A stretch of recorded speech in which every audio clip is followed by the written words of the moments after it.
For my informative speech, I decided that I was going to go over the considerations necessary to legally modify a motorcycle. And I brought my modified Yamaha 2005 R6 as well as a picture of the same model unmodified to help identify the difference between the two. Now, there are a plethora of modifications that anybody can make to a motorcycle, which is part of the reason why people get into motorcycling as a hobby anyway, is that customization ability. But for the purposes of this speech and time constraints, I'm going to be sticking to the exhaust system of the motorcycle and the restrictions that apply to that itself, in particular to California. Now, before I get into the actual exhaust system, it's important to understand the resources available to identify what those restrictions are. For this speech, I used the California Vehicle Code to identify the specific restrictions for my particular motorcycle. Because of the wide variety of types of motorcycles and the different states' restrictions for each of those motorcycles, please consult your local vehicle code for information on your motorcycles. Now, there are two major considerations before purchasing a modification, in particular a modified exhaust. First of all is Vehicle Code 27202. This restriction states the legal requirement in California for decibel rating. Now, California has a restriction of 80 decibels at 50 feet for the legal restriction. Now, what that would be like intensity-wise would be the same level as, say, a vacuum cleaner at close range, which would be rated about 90 decibels. So it's that same level of intensity.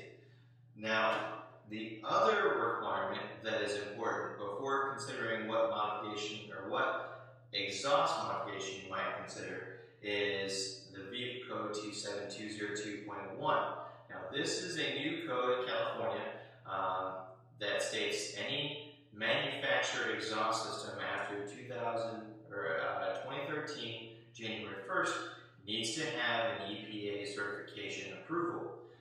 What it would be is basically an emission certification that would be stamped on the actual exhaust itself that states whether or not it's up to EPA standards, and that would be the stock or any aftermarket modified part. This is important to note because anybody who purchases an aftermarket part needs to pay attention to that rule, so they don't end up with a hefty fine when they get pulled over for not having the required documentation.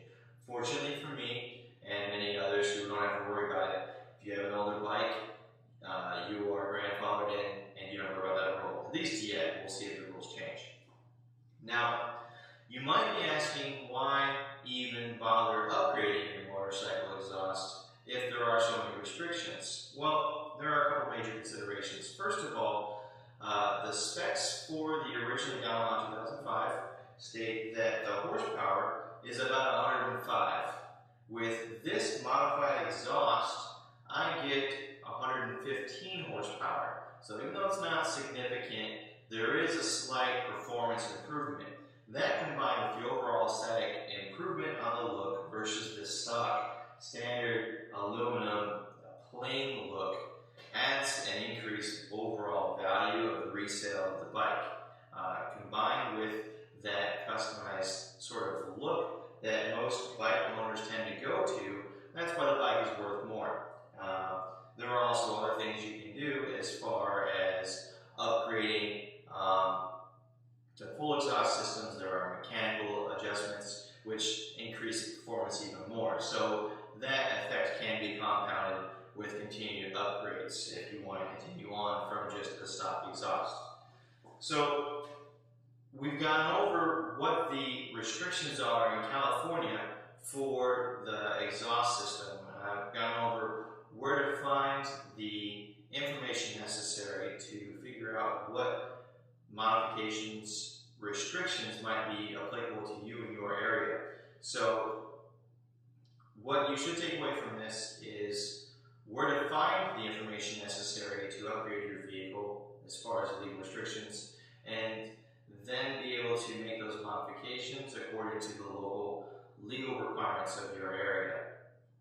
And then hopefully you don't run into any situations that I ran into in the past, which is modifying a part of your motorcycle before consulting the law, and then having to pay additional money to go back to the stock component or further modification to make it street legal again. So, thank you for your time.